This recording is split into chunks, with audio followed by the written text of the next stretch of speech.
everybody. I hope everybody's having a nice Sunday afternoon. I am, and you guys know that I come to you guys a lot more on the weekends since my husband's now working on the weekends. But not all the time. Sometimes I'm out doing stuff. Yesterday I was out with my mom.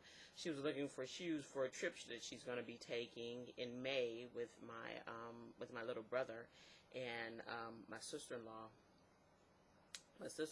and my niece out to the East Coast, and so she was looking for shoes. And while we were out, I got a pair of shoes for my upcoming birthday from her.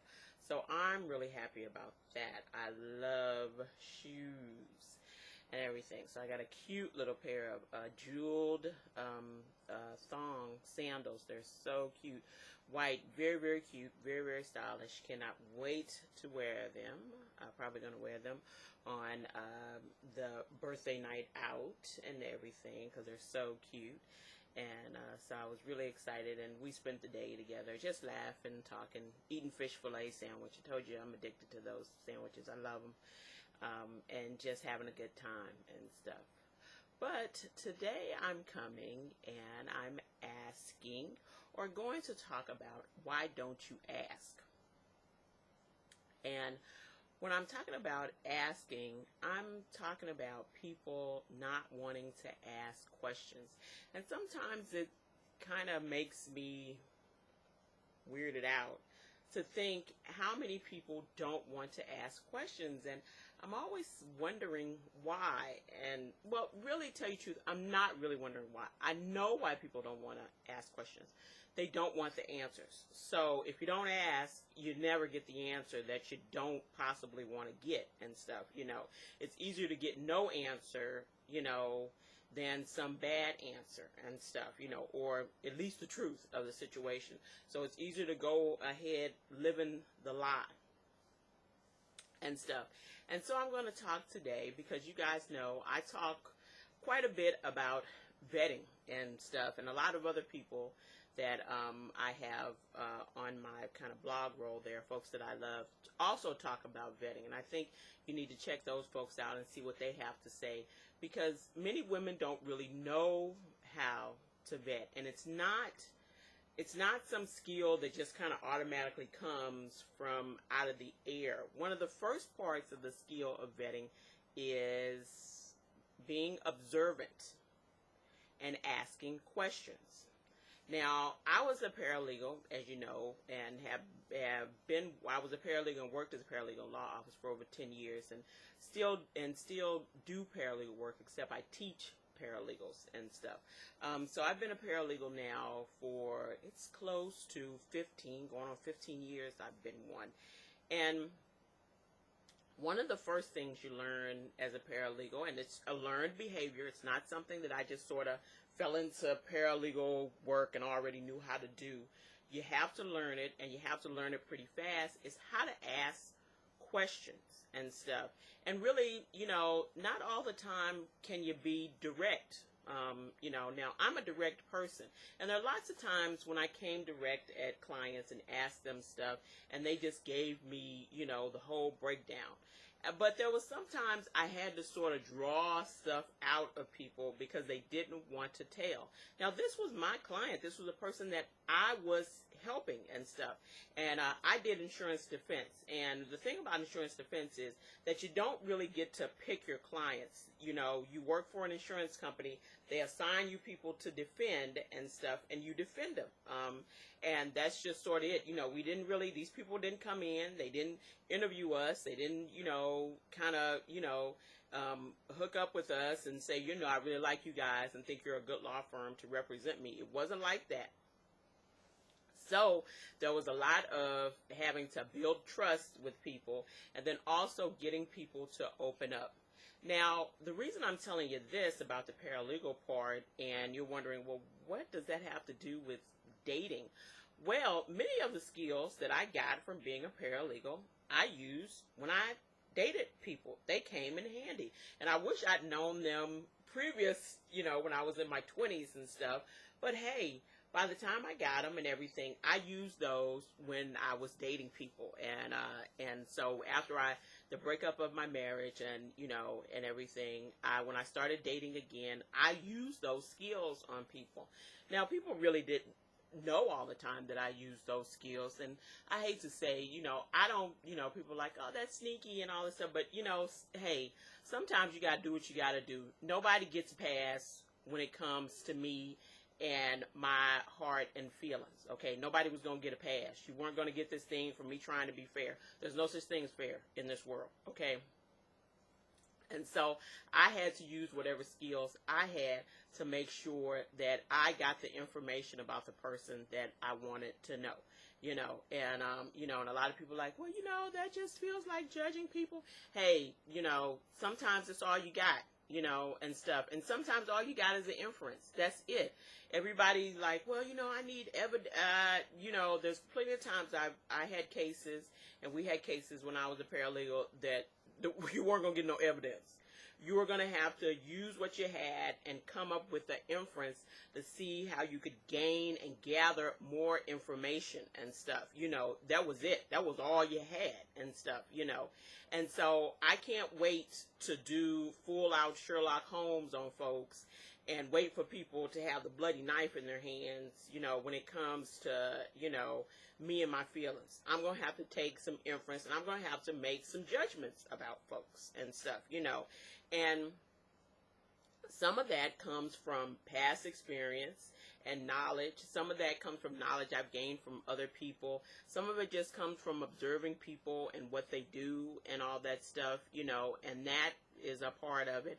And a lot of it came from me asking questions.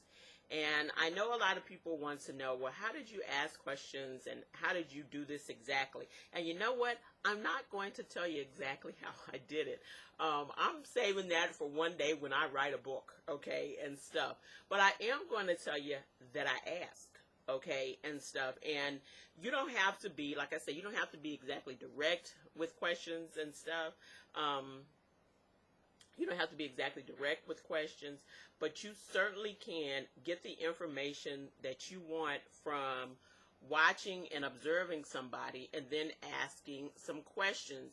I'm talking about not being afraid to ask questions. Get the fear out of asking a question of somebody. If you see something that doesn't look right or set right with you, I would not be sitting there and just letting that pass by, and stuff. If you need some clarification, I'd ask for some, and stuff. There's nothing wrong with you asking questions to somebody, especially when you're dating and starting to date and getting into a dating relationship.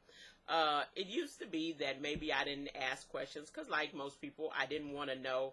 But you know what? I wasn't going to risk myself and my feelings for somebody and they didn't have good intentions or they didn't have honorable intentions and stuff.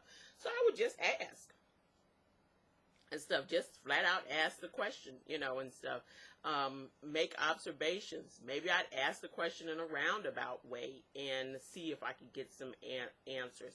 But I would always ask. I wouldn't be shy about it, and I wouldn't be a person that didn't want to do it.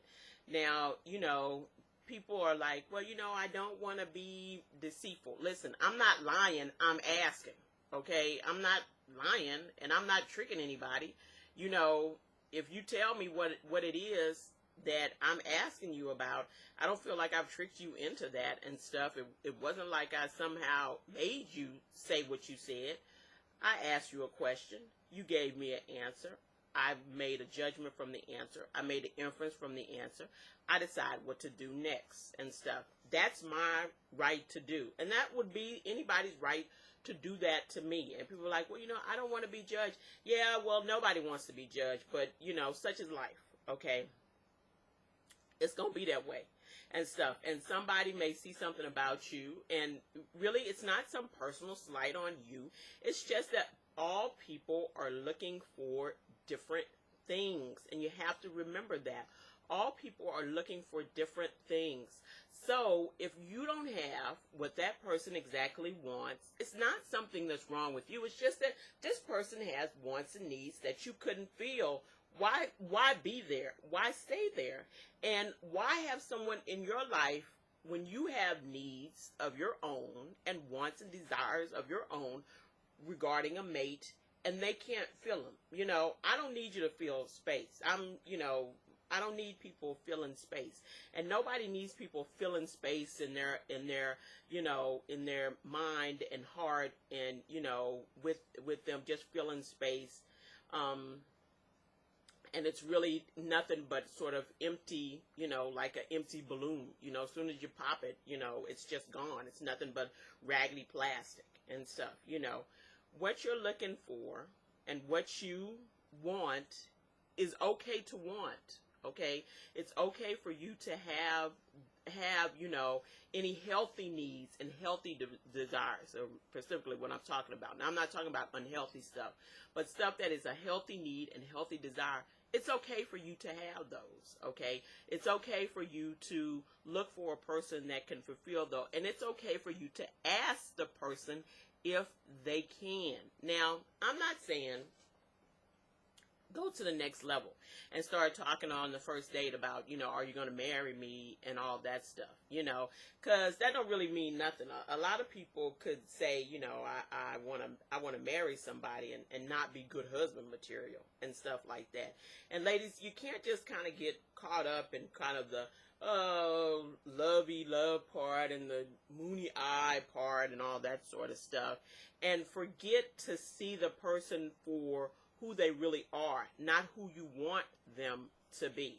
Okay, you can't get caught up in that, because I swear a bunch of black women get caught up with some dude, coming out of nowhere talking about he's the king of England, and they're like, yeah, he told me he was a king and he had a seal. I mean, it's just like, really, and stuff. Don't be duped, and stuff by shiny. I know we love shiny. By shiny, you need to go in and go deeper and know what you want. Before you do the observing and the asking questions, the biggest part is, and I've talked about this before, is knowing what you want, okay? And you cannot figure out whether somebody has the things you desire in a healthy relationship if you don't know what it is that you want. That's the first part. I couldn't ask you a question about nothing if I didn't know what it was that I desired out of something. It's like having a spec, and stuff. An engineer having a spec, and they don't know what the thing is supposed to do. So when you put it together, how do you know if it works? You have something and you don't really know what it's supposed to do, but you put it together. Well, how do you know that it works? If you don't really know what it's supposed to do. And so when it comes to asking questions, I want you to stop being scared to ask them. Stop just going for what people say and just taking folks on face value and stuff, because so many people are out here living unauthentic lives and stuff and living a lie. You need to ask something, and stuff, and you can't not ask anything, and then when a couple months passes by and you figure out, oh my God, who is this? I don't know what happened. This guy's just, you can't play victim then, and stuff. You had a chance to ask. You probably saw some things that were wrong, but you didn't say anything and stuff, There was some case somebody let me see not too long ago about some actress whose husband they're granting and taking her kids over to France and all this stuff, and she's just, he somehow got deported out of the United States, and she was saying how she didn't really know him and all this stuff. But people do. We know. We act like we don't know. Don't give me that. People know who it is that they're dating and marrying. They see the signs. They just don't ask any questions, and they just pretend like nothing is happening. And many people do that because they think people won't do stuff to them that they see them doing to other people. Don't be fooled, okay? What people will do to other people, they will do to you. this is a mistake of many a girlfriend and wife, okay? It was a mistake of mine with my ex-husband, is seeing him do stuff and thinking he wouldn't do it to me. And at the end of our marriage, he did it to me like nothing, okay? And stuff. And so you need to know what it is that you're observing, what is bad behavior or unsavory behavior, and stuff is not something that they're just doing to other people. They will certainly do it to you, okay? And so you can't just sort of sit around and now play victim as if, I just didn't know what was going. Yeah, you knew. You just thought that nobody would do it. He wouldn't do it to you. But, hey, wow, pie-yow, here you go. He's done it. And so it's from not asking any questions. It's from seeing stuff, and you see it. And I know a bunch of you have had this experience in past relationships, is that you saw something and you just sort of let it go and you didn't say nothing. And, it bothered you, and it was bothering you and nagging in your head, and you were thinking about it, but you just said, you know what, I really like this guy, and I want this to work out, so I'm not going to ask. And then at some later date, that thing came back and bit you in the butt. It happens, okay, and stuff. So why not learn a lesson from that and figure out that now you need to open up your mouth and start asking some questions, and stuff. And if you want to do it roundabout, do it roundabout. If you want to do it direct, do it direct, and stuff. And start observing what it is that people are doing. You're in a mode of investigation a little bit, kind of, when you first get into a relationship. You're in the mode of investigation, and stuff. And you can't just sort of, kind of tiptoe through the tulips and stuff, and not, not really see what's actually happening, and so I'm just giving a little advice today on asking. How do you ask? Well, maybe at some point, after I think about whether or not I want to coach people or whether or not I want to do that sort of stuff, I might tell you what you do and how you might want to do it. But for now, I'm going to keep that secret. I know that's really like, oh, you're just, how do you do that to us? Well, what can I say? I do what I do. Because that's a skill set that I'm so happy to have gained from those years working and stuff. Now, if you've been in that sort of job and stuff, where you have to do that sort of stuff, you already know. If you don't, maybe you find a friend who's a paralegal and they can tell you, and maybe one day, I'll become a coach and I'll tell people and stuff. But for now, I'm just giving out these just wise words. Don't be afraid to ask. All right, I'll see everybody later. Bye-bye.